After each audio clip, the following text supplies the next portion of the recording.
I am going to do another contest entry today. Now, I realize I've done quite a few contest entries. I think I've done 11 since I started this channel, which seems like a lot. But on the other hand, I think it's a pretty interesting way to talk about records that maybe you would normally not talk about. So that's a plus, I think. Also, it's a really good way to meet and to be exposed to other channels. I have subscribed to some channels merely because I was in the same contest and I happened to see their entry, and I think that's really cool. And of course, it usually helps the person running the contest to get more subscribers. So this one is from Clifförd, the vinyl Cheapskate, and the contest is to show me your inner Cheapskate contest, which I think is a pretty excellent idea for people in the vinyl community, because I think we're all interested in the in deals and finding steals and finding things at excellent prices. So I think this is kind of perfect. So the idea is to show at least one record for each of the categories. I'm going to show one each, so this video doesn't drag on too long. So starting with the first one. Oh, by the way, if you haven't checked out Clifford's channel, you should definitely do that. I can't remember when I subscribed, but I've watched a few videos. It's entertaining. So the first one is to show me a dollar store record. So I'm going to choose something I found at a lawn sale probably 35 years ago. And that is Derek and the Dominoes, Layla and Other Assorted Love Songs. So this is not a rare record. It's not really an expensive record. And I think tons of people have this record, but for $1, it was actually a pretty good find. I'm not sure what the going rate is for it now, but I think that's an excellent price. That's hailing from the time when I went to lawn sales with my mother almost every week, because she loved going to lawn sales. So I would look for bins of records and she would look for, I don't know what she looked for. I usually found something, and this is one of the ones I remember buying. The second category is show me some cheap heat. So that's something that's always cheap but good. So I'm going to show a record that may not be the best, but I really like it. Lou Reed's Mistrial from 1986.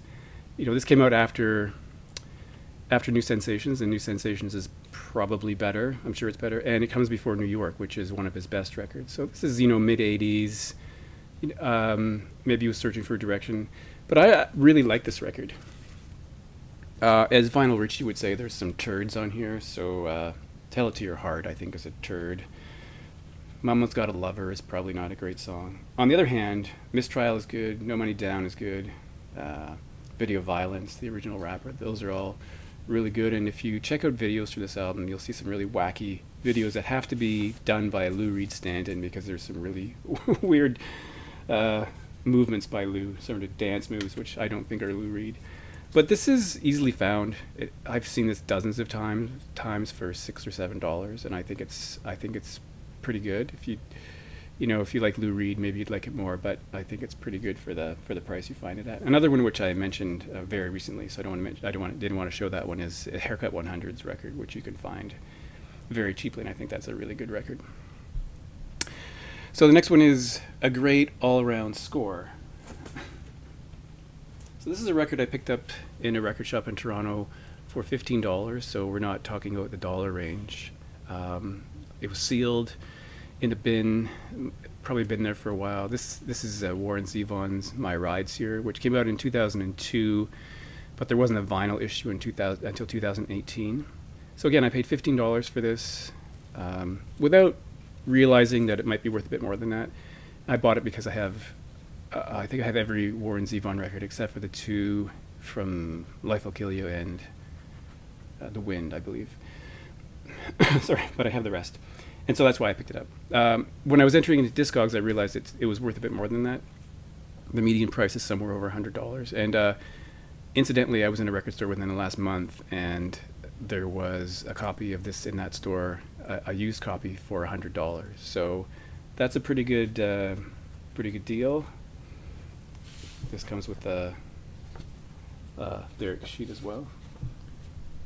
So that was definitely worth the $15. Not that I plan to sell it. Next one is a budget bin steal. I was in Ottawa maybe 4 years ago, maybe 5 years ago, and I was flipping through a sale bin. I wish I could remember the name of the store. I don't, but I was flipping through the sale bin and I found this record, which is Peter Murphy's Wild Birds live tour, again for $15. That's the first time I'd ever seen a copy of this record. I knew about it, but I'd never seen one. So again, this record is not super expensive. I think you could probably find a copy on Discogs for around $40, but then you'd have to pay shipping. The interesting thing is I've never seen a copy of this. This is the only time I've ever seen it in person. So, I mean, Discogs is an option, but if you don't want to add to the cost by shipping, it's actually really cool to find something in person, which is what happened here. Unfortunately, if there's a downside, this record sounds pretty awful. It sounds like I would describe it as a really good bootleg sounding quality. It just is not, maybe overly compressed. I'm not sure. It doesn't sound great. It's spread over 2 records on white vinyl. On the other hand, though, I like to have everything that Peter Murphy has released, and I do. So that's why I got it. It was an excellent price.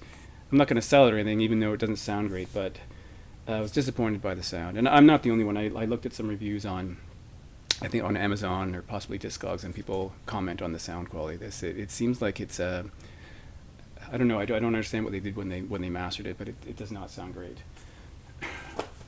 The last one is a great thrift store find. So I think I had more of those in earlier years. I think I'm finding fewer and fewer things. Not that I go that often anymore. But one day I walked into the local thrift shop and found a copy of Terry Reid's Seed of Memory. This one has it's a bit rough around the edges. The inner sleeve has a bit of funny things happening there. It's a bit dirty. Comes with the original lyric sheet. On the other hand, though, this record is worth. I'm assuming in good condition, this record would be worth around $100 on Discogs. I looked up recently and it was around $100. The vinyl is in pretty good shape, so it sounds good. But again, this is probably an excellent find. I have there's a few others that I could have shown, but this one this one occurred to me because it's something that I haven't seen talked about very, very much on the vinyl community, so I thought I would mention that. So that's my inner cheapskate, and feel free to go over and check out Clifford's channel and see what's happening over there. It's really interesting stuff happening. Thanks very much.